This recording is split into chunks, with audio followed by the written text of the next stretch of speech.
Mari kita belajar menganalisis cerita pendek. Menganalisis cerita pendek bisa dari unsur intrinsiknya, juga bisa dari unsur ekstrinsiknya. Setelah kalian mempelajari analisis unsur intrinsik dan ekstrinsik dari cerita pendek, diharapkan mampu yang pertama menentukan unsur-unsur pembangun cerita pendek atau unsur intrinsiknya.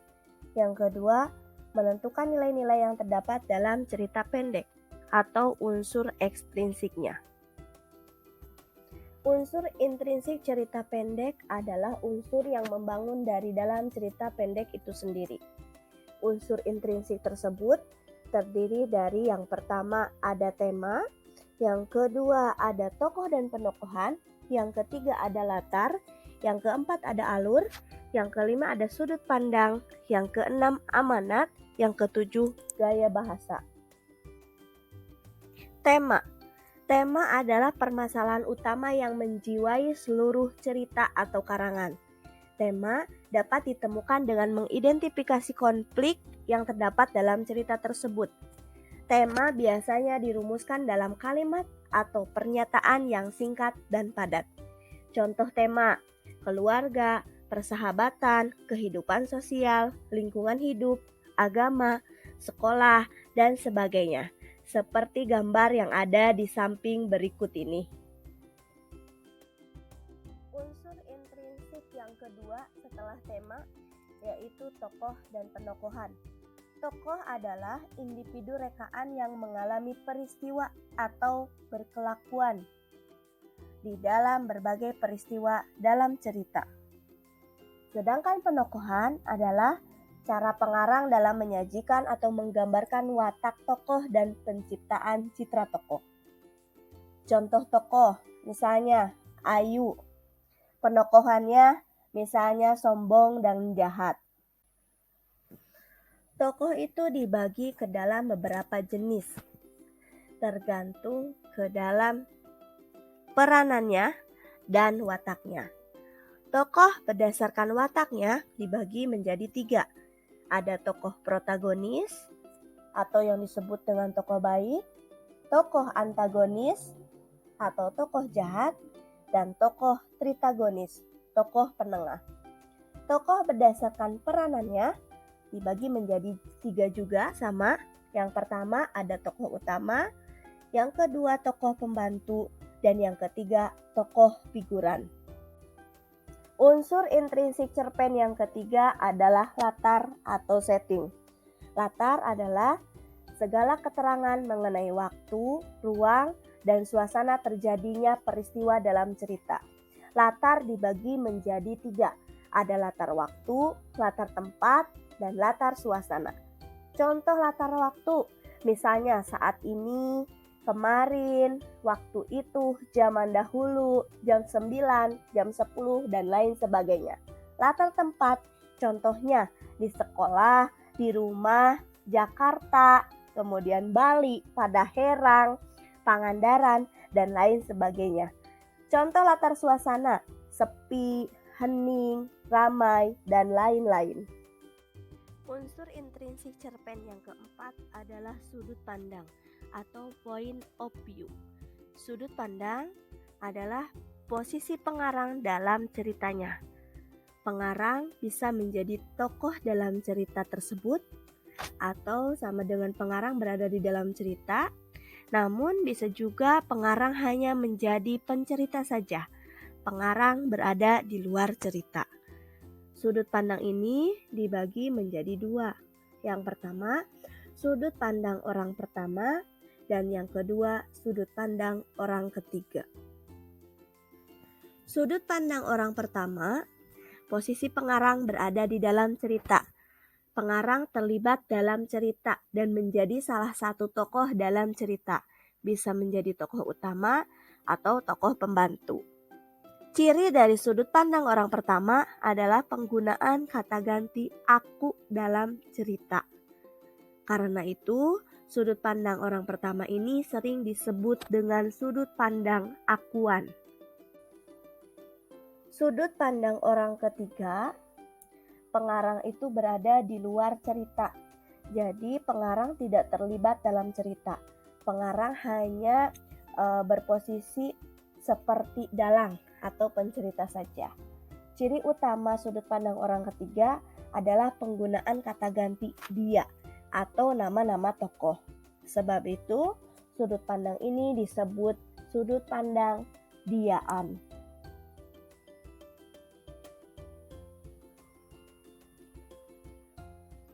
Unsur intrinsik cerpen yang kelima adalah alur atau plot. Alur adalah rangkaian antar peristiwa dalam cerita. Sebuah cerita terdiri dari berbagai peristiwa yang memiliki hubungan sebab akibat. Contohnya, karena ada peristiwa yang pertama, misalnya pacarnya lari, maka akibatnya terjadilah peristiwa yang kedua, yaitu tokoh tersebut frustasi. Jalinan itu yang dinamakan alur atau plot. Jenis-jenis alur ada 3. Yang pertama ada alur maju, yang kedua alur mundur, yang ketiga alur campuran. Alur maju ini alurnya lurus, jadi rangkaian peristiwanya bergerak maju dari awal ke akhir atau kronologis. Alur mundur, alur yang peristiwanya itu bergerak mundur dari akhir ke awal atau disebut juga alur flashback. Yang ketiga, alur campuran, yaitu ada alur maju dan alur mundur. Rangkaian peristiwa dari cerita tersebut bergerak secara acak. Unsur intrinsik cerita pendek yang keenam adalah amanat. Amanat ini pesan yang ingin disampaikan pengarang kepada pembaca. Amanat biasanya bisa berupa nasihat, anjuran, atau larangan untuk melakukan atau tidak melakukan sesuatu. Yang jelas, amanat ini memiliki sifat yang positif.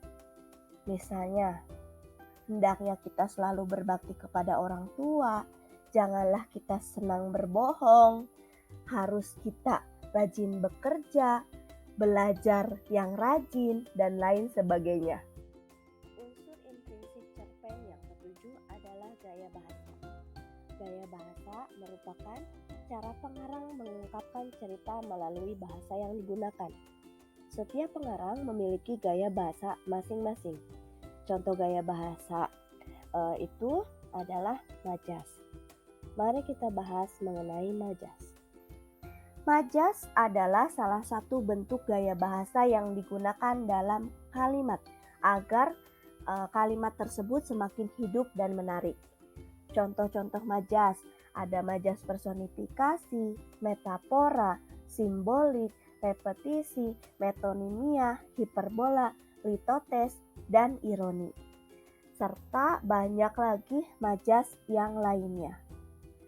Personifikasi adalah majas yang seolah-olah benda mati itu memiliki sifat kemanusiaan atau hidup.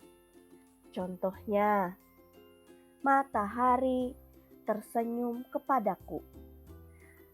Yang suka tersenyum adalah manusia, bukan matahari. Kemudian, contoh lain, rumput bergoyang-goyang. Yang suka bergoyang-goyang siapa? Manusia, bukan rumput. Gitu ya. Contoh lain, daun melambai-lambai. Yang suka melambai-lambai siapa? Manusia, bukan daun. Selanjutnya ada majas metonimia, yaitu majas yang menggunakan penamaan ciri suatu barang atau benda. Contoh, Tusli memakan 2 kelinci. Padahal yang dimakan itu bukan kelinci, tapi sukro, gitu ya. Contoh lain, misalnya, Ayu ke sekolah menggunakan kijang. Padahal bukan kijang yang dinaiki ke sekolah, bukan hewan, tetapi mobil. Paham ya? Dan masih banyak lagi majas-majas yang lainnya. Nanti ada penjelasan lebih lengkapnya, silakan buka saja GCR-nya ya. Setelah kita mempelajari unsur intrinsik dari cerita pendek, sekarang kita belajar mengenai unsur ekstrinsik cerita pendek. Unsur ekstrinsik adalah unsur yang membangun dari luar cerita pendek itu sendiri. Unsur-unsur tersebut yakni ada 3, latar belakang pengarang, kemudian yang kedua, latar belakang masyarakat atau lingkungan, yang ketiga, nilai-nilai kehidupan. Nilai-nilai yang terkandung di dalam cerita pendek. Ada nilai religius, nilai moral, nilai sosial, dan nilai budaya, serta masih banyak lagi nilai-nilai yang lainnya. Nilai religius berarti nilai tersebut berhubungan dengan keagamaan. Kemudian, nilai moral berarti nilai tersebut berhubungan dengan sikap atau tingkah laku. Nilai sosial berarti nilai tersebut berhubungan dengan sosial atau kemasyarakatan, seperti gotong royong misalnya, kerjasama, tolong menolong, dan lain sebagainya. Nilai budaya yaitu nilai yang berkaitan dengan budaya. Terima kasih kalian sudah menyimak materi mengenai menganalisis unsur intrinsik dan ekstrinsik cerpen. Semoga materi ini bermanfaat untuk kalian. Selamat belajar.